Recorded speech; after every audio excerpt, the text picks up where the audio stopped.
एक सूत्र में कि उपवास शरीर के शुद्धि की क्रिया है, और वो आगे कहते हैं कि शरीर शुद्धि होती है तो मन और चित्त दोनों की भी शुद्धि होती है उसके साथ। तो उपवास एक क्रिया है जो शरीर शुद्धि, मन और चित्त तीनों की शुद्धि के लिए है, लेकिन उसके लिए नियम है।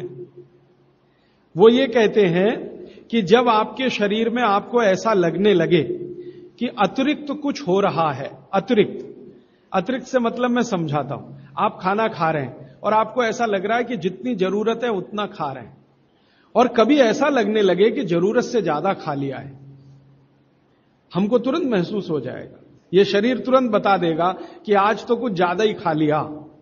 तो कहते हैं कि जब स्थिति ऐसी हो, वो किसी भी कारण से हो, आपको किसी चीज का स्वाद बहुत पसंद आ गया, या किसी ने बहुत आग्रहपूर्वक आपको खिला दिया, या आप कुछ इस स्थिति में थे, मूड आपका ऐसा था, ध्यान ही नहीं रहा, बातें करते करते या खाना खा रहे हैं ज्यादा चला गया, ऐसी किसी भी स्थिति में जब अतिरिक्त है तब आप उपवास के बारे में जरूर तय करिए, माने आप उपवास करिए।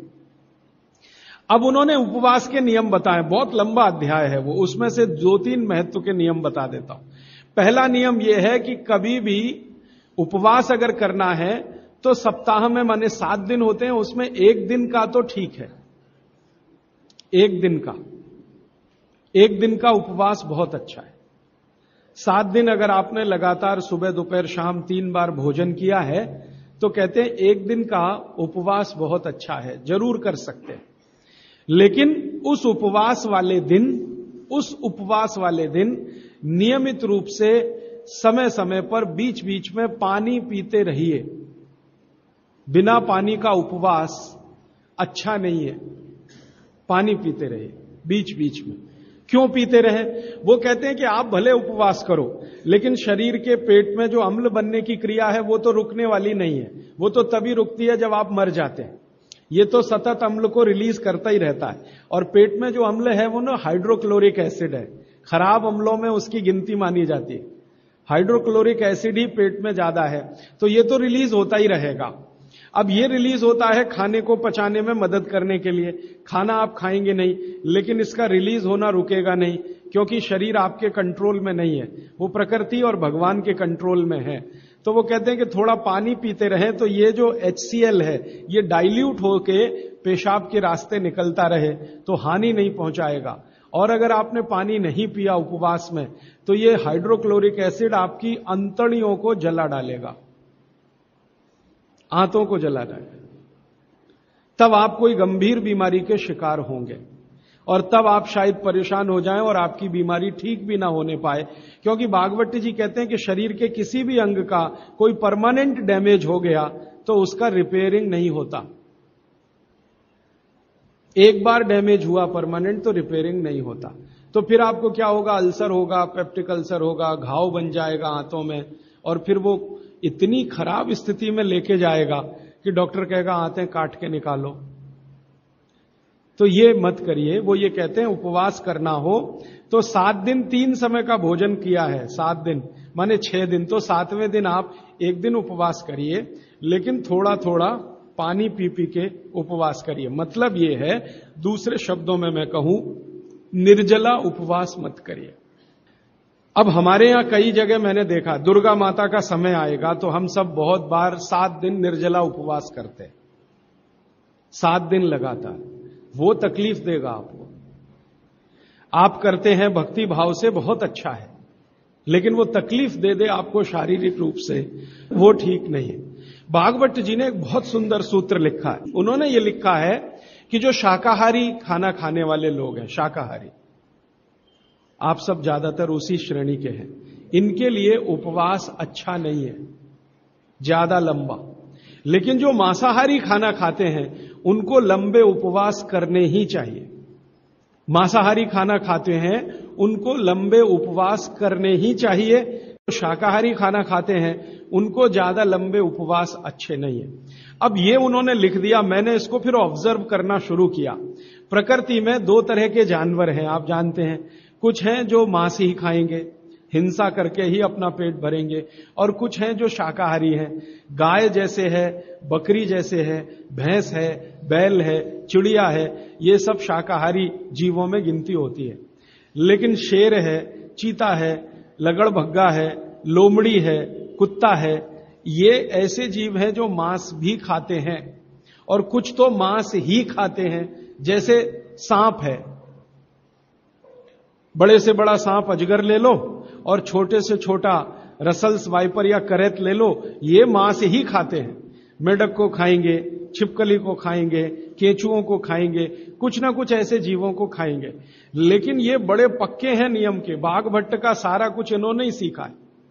हां, अजगर को मैंने बहुत ऑब्जर्व किया, वो एक बार खा लिया, वो कुछ भी खा लेगा।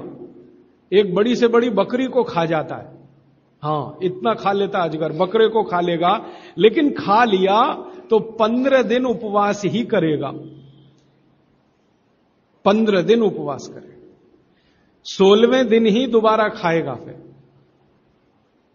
तो भागवत जी कहते हैं कि नियम यह है कि अगर आप मांस खा रहे हैं किसी भी तरह का, तो आप लंबे उपवास जरूर करें।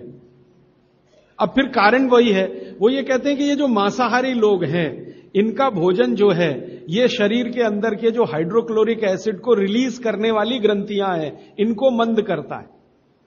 मांस का जो पाचन है, उसमें से जो कुछ भी आपके शरीर को मिलने वाला है, वो आपके शरीर में एसिड रिलीज करने वाली जो ग्रंथियां हैं, उनकी क्रिया को मंद करेगा, तो कम निकलेगा, तो वो लंबे उपवास कर सकते हैं। शाकाहारी लोगों के लिए उन्होंने कहा है लंबे उपवास ना करें।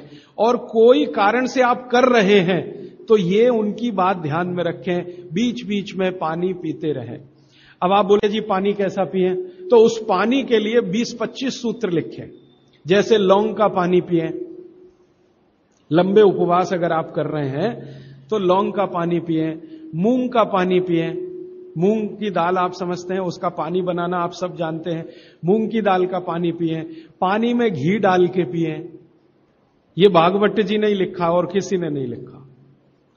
दूध में घी डाल के पिएं, ये तो चरक ने भी कहा है, सुश्रुत ने भी कहा है, पाराशर ने कहा है, निघंटू ने कहा है, 20 लोगों ने। पानी में घी डाल के पिएं, ये भागवत जी का ही है। वो कहते हैं लंबे उपवास कर रहे हैं तो पानी में घी डाल के, घी माने गाय का घी, भैंस के घी का कहीं भी उन्होंने जिक्र नहीं किया। एक ही जगह किया है, जो पहलवान है, कुश्ती लड़ रहे हैं, वो भैंस का घी खाएं, बाकी लोगों के लिए भैंस का घी नहीं है, गाय का घी।